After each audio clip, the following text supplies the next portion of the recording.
Maithili express की शानदार प्रस्तुति।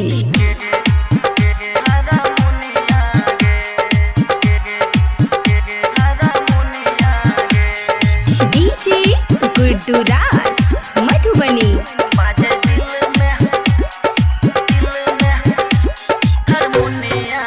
खुशी रिकॉर्डिंग स्टूडियो बलुआहा। तोरा देखी के सुन रनिया गे बाजे दिल में हारमोनिया गे।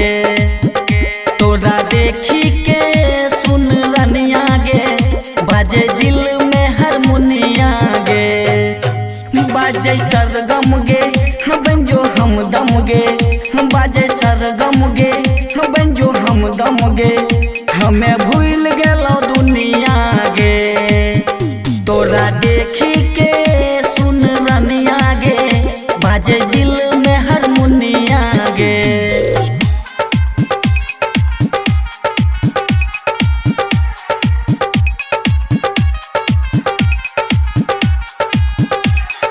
डीजे गुड्डू मधुबनी। डीजे गुड्डू मधुबनी। तोरा देखी के सुन रनिया गे बाजे दिल में हारमोनिया गे। ना सोए नैना ना मिले चैना लागे दिन पहरवारे। हमन हंसे दिलवा धर के मिले जब नजरवारे। ना सोए नैना ना मिले चैना लागे दिन पहरवारे। हमन हंसे दिलवा धर के मिले जब नजरवारे। जान मारेला तोहर नथुनिया रे नथुनिया रे। तोरा देखी के सुन रनिया गे बाजे दिल में हारमोनिया गे। तोरा देखी के सुन रनिया गे बाजे दिल में हारमोनिया गे।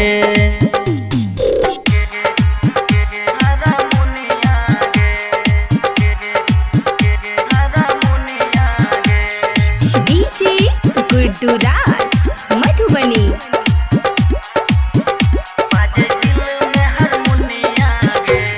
खुशी रिकॉर्डिंग स्टूडियो बलुआहा। हाँ रूह जागे मन भागे तोरा पीछा रे।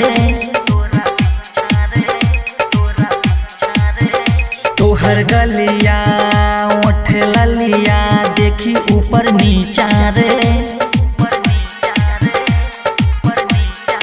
हाँ रूह जागे मन भागे तोरा पीछा रे। तोहर गलिया ओठ ललिया देखी ऊपर नीचा रे। भाभी संतोष के बन जा दुल्हनिया रे दुल्हनिया रे।